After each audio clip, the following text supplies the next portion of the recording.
So चला आतमध्ये जाऊन दर्शन घेऊया. चला चल चला. सो आता तुम्ही बघू शकता एवढं सुंदर असं छत्रपती शिवाजी महाराजांची प्रतिकृती आहे.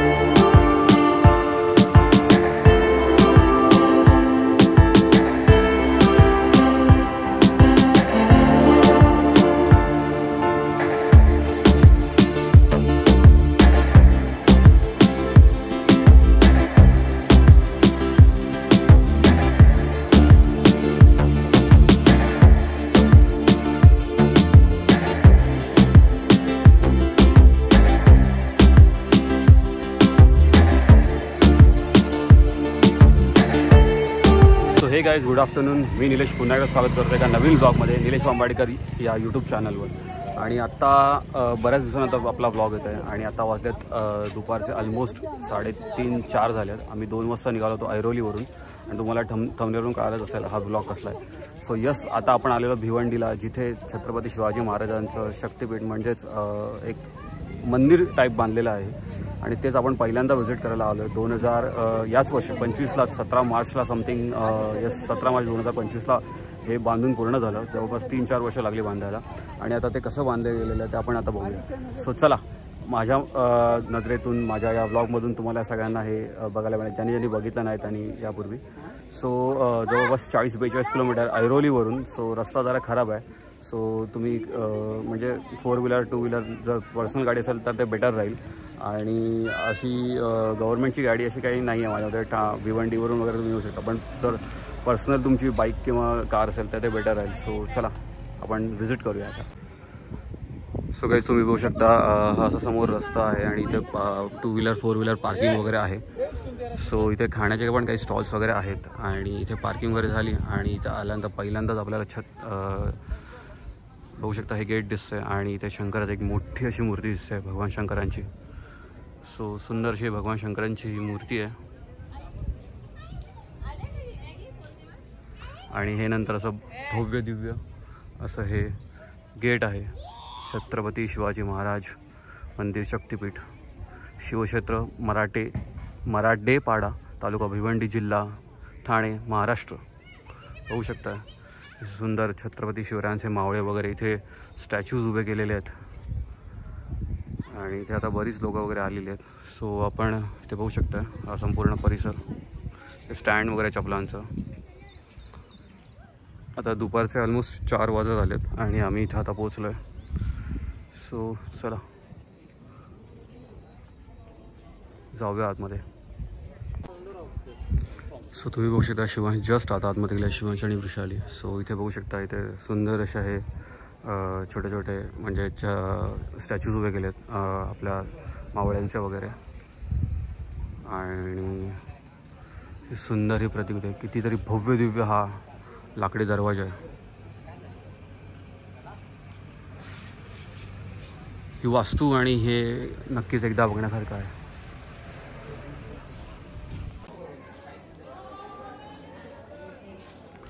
सो बघू शकता तुम्ही इथे 2 अशी मशाल्या लावलेल्या आहेत आणि इथे आपली राजमुद्रा आहे. इथे पुन्हा असा हे भव्य दिव्य प्रवेशद्वार आणि त्या सगळीकडे असे त्यांचे काही छोट्या मोठ्या संग्रहित चित्रप्रदर्शन लावलेले आहेत ते आपण बघूयाच, पण सगळ्यात पहिले तर आपण दर्शन घेऊया. सो चला.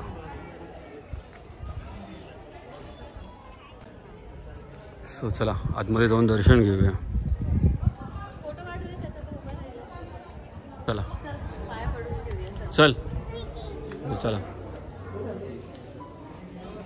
सो बघू शकता केवढं सुंदर वाटतं मंदिर आणि संपूर्ण वरचा हा कक्ष एकदम पूर्ण अशा नक्षीकामांनी हे केलेलं आहे आणि हे तुम्ही सगळे इथले स्तंभ बघू शकता या मंदिराचे. खूप कोरीव काम केलेलं आहे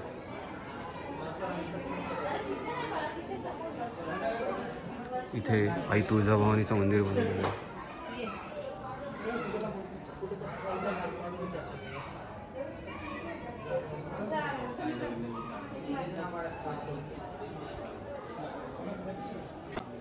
सो आता तुम्ही बघू शकता एवढं सुंदर असं छत्रपती शिवाजी महाराजांची प्रतिकृती आहे.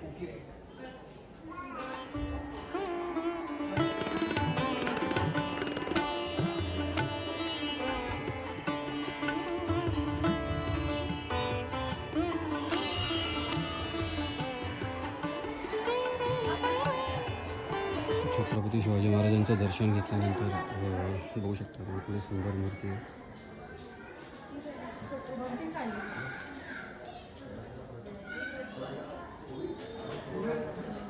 सुंदर असं आपलं सभामंडप तयार केलेलं आहे.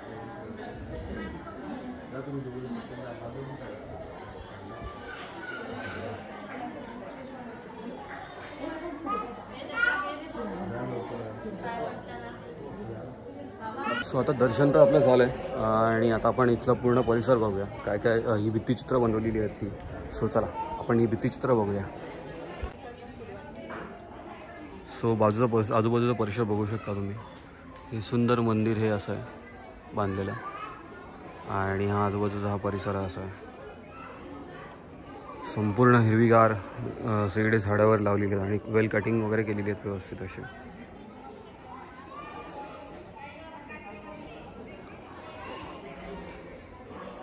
आणि इथून सगळं आता आपण हे सगळं बघणार आहोत. भवानी तलवार वगैरे हे तुम्ही पॉज करून बघू शकता.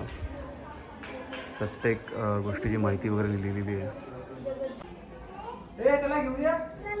सो बघू शकता तुम्ही याच्यात संपूर्ण माहिती सगळी लिहिलेली आहे. आत्ता 17 मार्च 2025 साली हे म्हणजे असं उद्घाटन झालं होतं.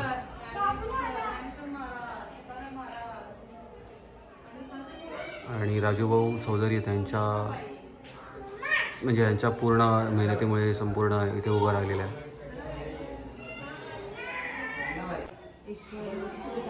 सो हे सगळीकडे अशी सगळे चित्र लावलेली आहेत आणि तिथे स्ट्रिक्टली लिहिले कृपया डोंट टच म्हणून. बघू शकता तुम्ही इथे आहेत. आय थिंक हे शहाजीराजे आहेत. येस, शहाजीराजे मालोजीराव भोसले. त्यानंतर या आहेत आपल्या जिजाऊ छत्रपती शिवरायांच्या आऊसाहेब.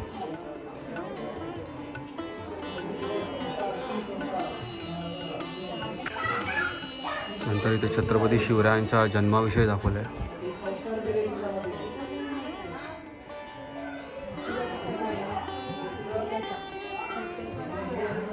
नंतर इथे छत्रपती शिवरायांवर जे संस्कार झाले, शिवसंस्कार, सगळे 3D पिक्चर्स आहेत. नंतर हे राज्यश्रींची व्हावी ही इच्छा. तोरणागडावर जेव्हा त्यांनी शपथ घेतली होती ते आहे.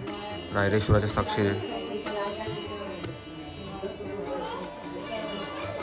त्यांच्या पुढे भवानी तलवार जेव्हा छत्रपती शिवरायांना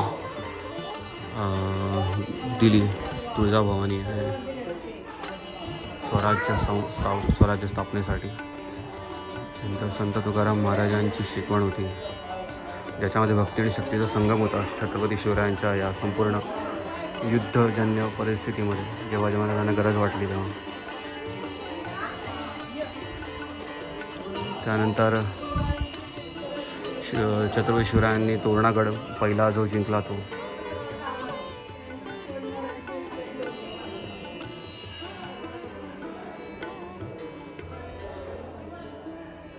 त्यानंतर छत्रपती शिवाजी महाराजांचे मित्र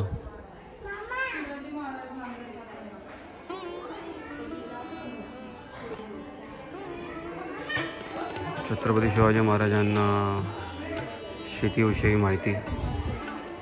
त्यानंतर अफजल खान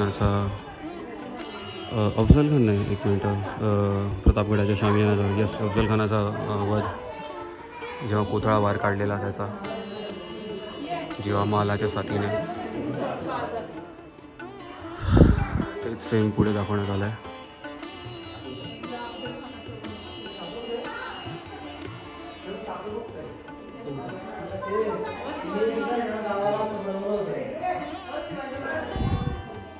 नंतर छत्रपती शिवाजी महाराजांनी वापरलेली हत्यारं दाखवण्यात आली आहेत. शिन्नाम, कट्यार वगैरे.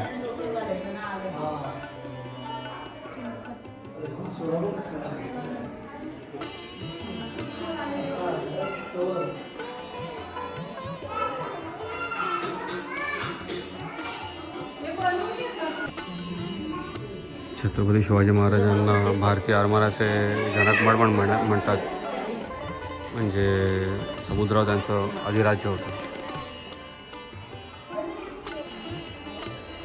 इथे बाजीप्रभू देशपांडेंची त्यांनी जे कार्य केलं त्याबद्दल माहिती दिली आहे. त्यांच्यासारखे बरेच असे मोबाईल छत्रपती शिवाजी महाराजांना मिळाले या स्वराज्याच्या कामामध्ये.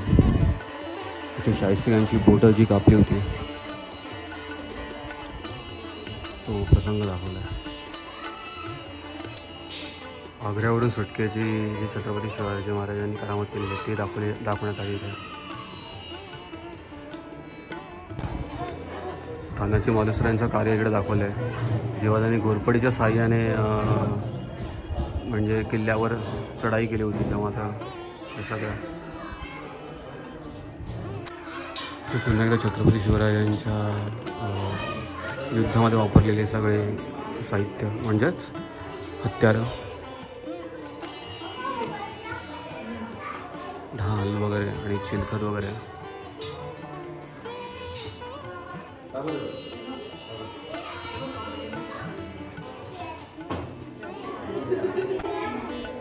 हे छत्रपती शिवाजी महाराजांचं अष्टप्रधान मंडळ.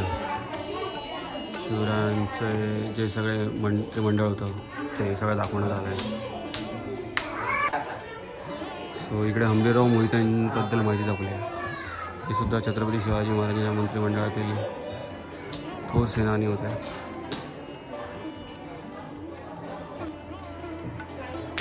इथे हिरकणीविषयी माहिती दिली आहे. रायगडावर जेव्हा म्हणजे ती दूध द्यायला जायची तेव्हा रात्री गडाचे दरवाजे बंद झाले, मध्ये गडावरून खाली उतरली वगैरे.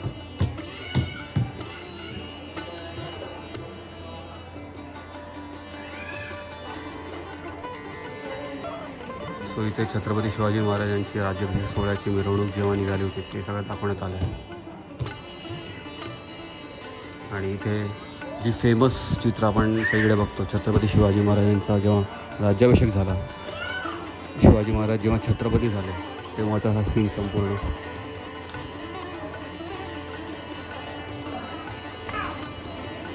इथे छत्रपती संभाजी महाराजांविषयी माहिती दिली आहे.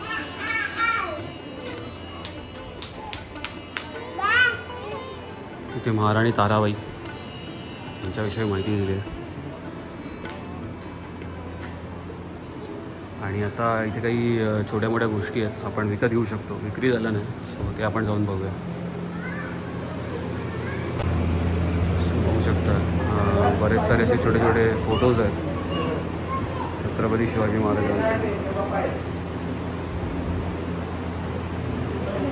या मंदिराचा फोटो पण आहे.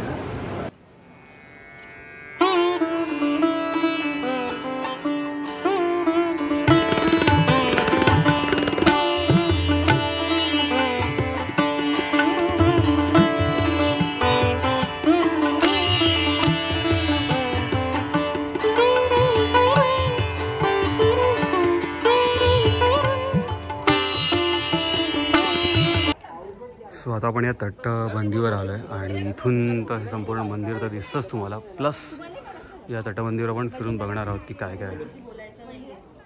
सो चला इथे ग्राउंडवरून येऊया लवकर. चला. सो शिवांशी इथे मस्त चालू आहे. मी तटबंदीवरून आता एक पूर्णसा राऊंड मारतो. आणि हे ना एकदम अगदी गावात आहे, त्यामुळे तुम्ही याच्या आजूबाजूला बघाल ना सगळीकडे गाव आणि असे डोंगर आणि सगळीकडे हिरवीगार झाडं वगैरे आहेत. सो तुम्ही इथे आला तर नक्कीच तुम्हाला म्हणजे एक रिलॅक्स मिळेल. आज सॅटर्डे संडे असल्यामुळे इथे गर्दी आहे बऱ्यापैकी, बट तुम्ही वीकडेजमध्ये जर याल तर म्हणजे इथे गर्दी त्यापेक्षाही कमी असेल. आणि त्यात हे खूप आतमध्ये आहे. जसं मी म्हटलं की 40-45 किलोमीटर तर ऐरोलीवरून आहे आणि भिवंडी पण आतल्या भिवंडीमध्ये पण बऱ्याच आतमध्ये आहे. सो तितकीशी गर्दी नाही. हां, हेच जर आतमध्ये आपल्या एखाद्या शहरात असतं तर आय थिंक खूप गर्दी असती. तर नक्कीच तुम्ही येऊन इथे व्हिजिट करू शकता आणि हा सुंदर छत्रपती शिवाजी महाराजांची विषयी जी माहिती देणारा हा संपूर्ण एकंदरीत हा प्रयत्न केलेला हा तुम्ही नक्कीच बघू शकता इथे येऊन. सो आत्ता जस्ट आम्ही नाश्ता करायला थांबलो आहे. इथे एक मिसळपाव घेतला आहे आणि एक प्लेट कांदा भजी आणि कोल्ड्रिंक वगैरे तुम्हाला मिळतं इथे. बाकी इथे सगळे हे आयटम्स मिळतात बघू शकता तुम्ही. म्हणजे इथे मंदिरात आल्यानंतर समोरच तुम्हाला सगळे हॉटेल्स आहेत आणि इथे तुम्ही बसून नाश्ता वगैरे करू शकता. सो गाईज आता संध्याकाळचे 5-5:30 होत आलेत आणि आता आम्ही घरी निघालो. सो ब्लॉग इथेच एंड करतोय. सो आय होप तुम्हाला हा ब्लॉग आवडला असेल. या ब्लॉगमध्ये आपण भिवंडीला आलो होतो मराठेपाडा इथे, जिथे छत्रपती शिवाजी महाराजांचं शक्तीपीठ म्हणजेच मंदिर बांधलं आहे आणि तिथे छत्रपती शिवाजी महाराजांविषयी बरीच माहिती दिलेली आहे. सो नक्कीच तुम्ही भिवंडीमध्ये असाल किंवा मुंबईमध्ये असाल तर नक्की तिथे या प्लेसला व्हिजिट करू शकता. हा ब्लॉग आवडला असेल तर नक्की लाईक करा. चॅनलवर नवीन असाल तर जरूर सबस्क्राईब करा. पुन्हा एकदा भेटूया अशाच एका ब्लॉगमध्ये. Till then good bye guys.